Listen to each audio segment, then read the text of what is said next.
Leteći Beograđanin lamentira nad usnulim gradom.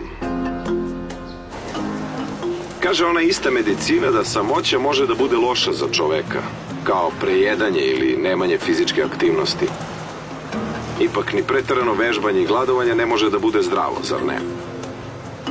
Treba povremeno stati, odmoriti želudac od drugih, ali i drugi od sebe. Treba naći meru drugih. Treba naći meru sebe koju nudimo drugima. Sve je u balansu. Jedino je dosada uvek previše. Kada me neko dosadan, on nam je odmah 100% dosadan. Kada je nama samima dosadno, odmah nam je potpuno neshvatljivo 100% dosadno. Dosada, kažu, dolazi iz samoće.